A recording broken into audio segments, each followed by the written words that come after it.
The third principle is one of my very favorites. It's called, there are no justified resentments. And this is a very difficult principle for many people to get, but one that I believe very strongly in. I was in a group one time of drug addicts and alcoholics. And I was one of the people that was a sponsor and leading this group.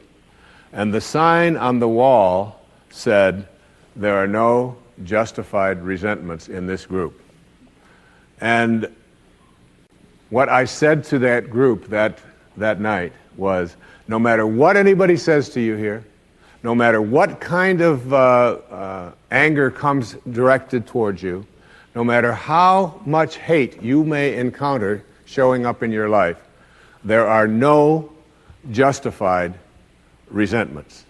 Meaning that if you carry around resentment inside of you about anything or about anyone, and I'm talking about the person that you lent money to and hasn't paid you back, I'm talking about the person in your life that you feel was abusive in your life, I'm talking about the person who walked out on you and left you for somebody else.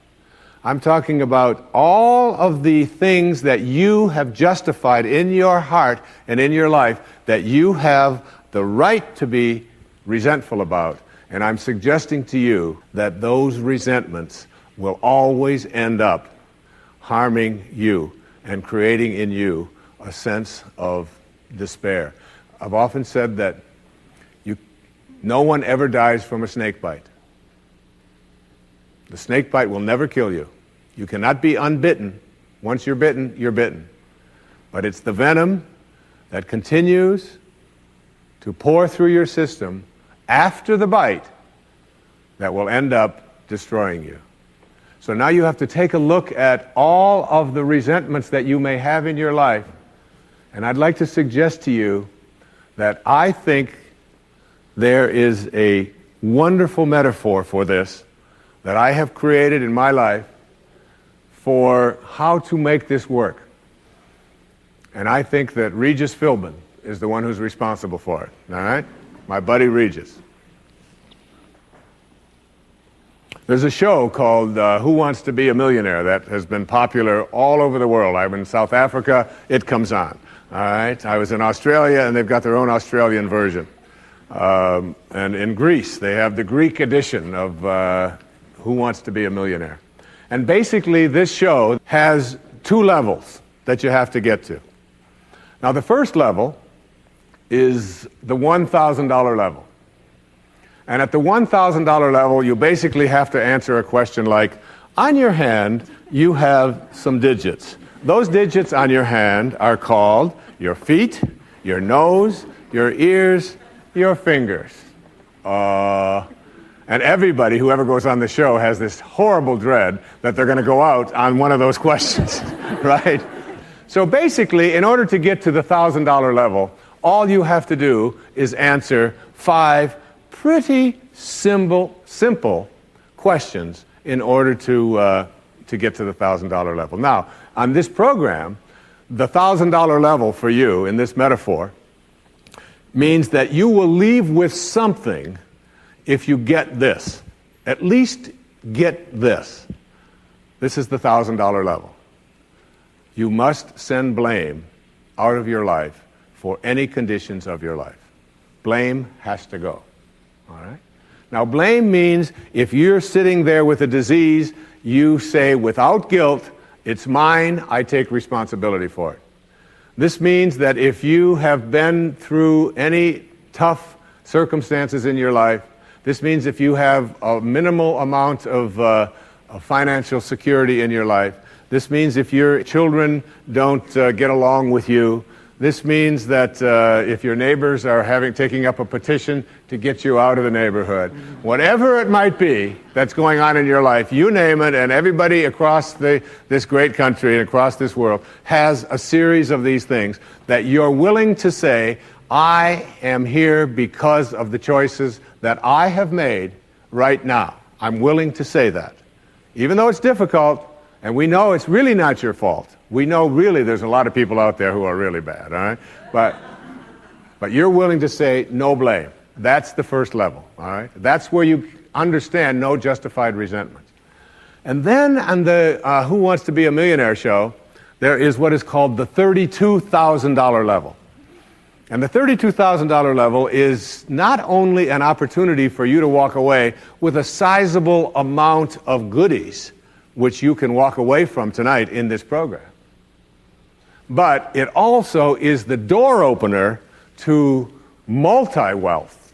But you got to get to this in order to have an opportunity to move into these transcendent levels, all right? Millionaire spiritual status. All right? You got to get through these next 5 questions. And this $32,000 question, or level rather, comes to this. It came to me from a quotation that I used in the writing of a spiritual solution to every problem. I read a book that was written a couple of thousand years ago by Patanjali, the Yoga Sutras, the aphorisms of Patanjali. And one of those sutras, one of those aphorisms, observations that this brilliant man made almost 2,000 years ago was this. He said, if you become steadfast in your abstentions of thoughts of harm directed towards others, all living creatures will cease to feel enmity in your presence. Now this translates to blame, pretty basic, no more blame. I'm just not going to assign responsibility to other people for where I am, because now I have an opportunity to get rid of it. If I think someone else caused it, then I've got to wait for somebody else to change in order for me to get rid of it, and you might wait forever for that. But if I take responsibility for it, I can do something, including move on, which might be the most important thing to do. But at the higher level, when there are no justified resentments, what you are doing is what St. Francis did, Francesco. What you are doing is you are at a place where you are sending love in response to hate. You are literally saying, no matter what comes my way, I am going to be steadfast in my abstention of thoughts of harm directed toward others. I'm going to work hard at, no matter what comes my way, having it come out of me what I want to come out of me, and that is love, and that is a higher energy. And if you can get to that level, Patanjali said, all living creatures will cease to feel enmity in your presence. I have a little girl, a precious little girl. I have 6 precious girls and 2 precious sons, but I have a little girl who is almost 12. And she loves animals like no one I've ever met in my life. I mean, her whole life revolves around animals. And when we walk in the woods, butterflies avoid me, fly away from people around, and they come and they land right on her arm, and it happens all the time. All living creatures. She couldn't have a thought of harm directed towards any living creature. And Patanjali said to us, all living creatures will cease to feel fear or enmity or anger in the presence of those who can send love in response to hate. That's what I mean when I say there are no justified resentments. What I'd like to do, I'd like to share a little story here with you. It's a very tender story. It was sent to me by someone who sends me beautiful things in the mail. And I call it the Teddy story. And I'd like to read this to you, if I can do it without tearing up. And this story illustrates this as well as anything I've ever seen. There's a story many years ago of an elementary school teacher. Her name was Mrs. Thompson.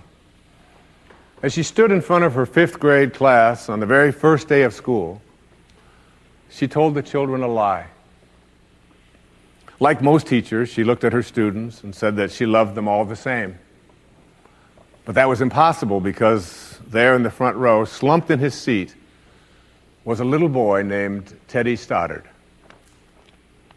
Mrs. Thompson had watched Teddy the year before and noticed that he didn't play well with the other children, that his clothes were messy, and that he constantly needed a bath. Teddy could be unpleasant. It got to the point where Mrs. Thompson would actually take delight in marking his papers with a broad red pen and making bold X's and then putting a big F at the top of his papers. At the school where Mrs. Thompson taught, she was required to review each child's past records, and she put Teddy's off until last. However, when she reviewed his file, she was in for a surprise. Teddy's first grade teacher wrote, "Teddy is a bright child with a ready laugh. He does his work neatly and he has good manners. He's a joy to be around." His second grade teacher wrote, "Teddy's an excellent student, well liked by his classmates. But he's troubled because his mother has a terminal illness, and life at home must be a struggle." His third grade teacher wrote, "His mother's death has been hard on him. He tries to do his best, but his father doesn't show much interest, and his home life will soon affect him if steps aren't taken." Teddy's fourth grade teacher wrote, "Teddy's withdrawn and doesn't show up much interest in school. He doesn't have many friends, and sometimes he even sleeps in class." By now, Mrs. Thompson realized the problem, and she was ashamed of herself. She felt even worse when her students brought her Christmas presents wrapped in beautiful ribbons and bright paper, except for Teddy's. His present was clumsily wrapped in heavy brown paper that he got from the grocery bag. Mrs. Thompson took pains to open it in the middle of the other presents. Some of the children started to laugh when she found a rhinestone bracelet with some of the stones missing and a bottle that was 1/4 full of perfume. But she stifled her children's laughter when she exclaimed how pretty the bracelet was, putting it on and dabbing some of the perfume on her wrist.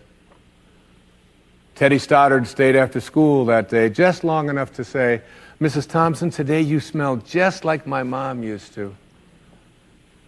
After the children left, she cried for at least an hour. On the very day, she quit teaching reading, writing, and arithmetic, and instead, she began to teach children. Mrs. Thompson paid particular attention to Teddy. As she worked with him and his mind seemed to come alive, the more she encouraged him, the faster he responded.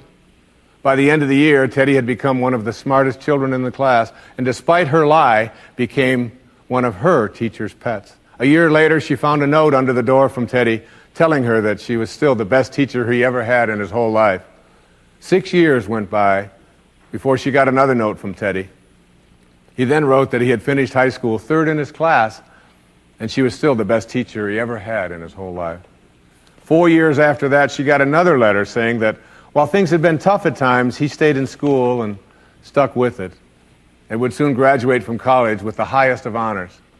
He assured Mrs. Thompson that she was still the very best and favorite teacher he ever had in his whole life.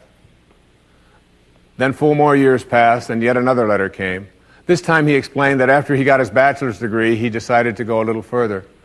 The letter explained that she was still the best and favorite teacher he ever had, but now his name was a little longer. The letter was signed Theodore F. Stoddard, M.D. But the story doesn't end there. You see, there was yet another letter that spring. Teddy said he'd met this girl and was going to be married. He explained that his father had died a couple of years ago, and he was wondering if Mrs. Thompson might agree to sit in the place at the wedding that was usually reserved for the mother of the groom. Of course, Mrs. Thompson did, and guess what? She wore that bracelet, the one with the several rhinestones missing. And she made sure she was wearing the perfume that Teddy remembered his mother wearing on their last Christmas together. They hugged each other, and Dr. Stoddard whispered in Mrs. Thompson's ear, "Thank you so much for making me feel important and showing me that I could make a difference." Mrs. Thompson came with tears in her eyes and whispered back, "Teddy, you have it all wrong. You were the one who taught me that I could make a difference. I didn't know how to teach until I met you." Isn't that a beautiful story? Yeah.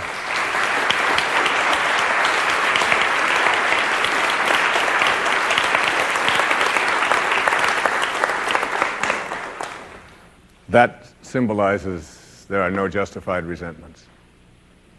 work at reaching that $32,000 level.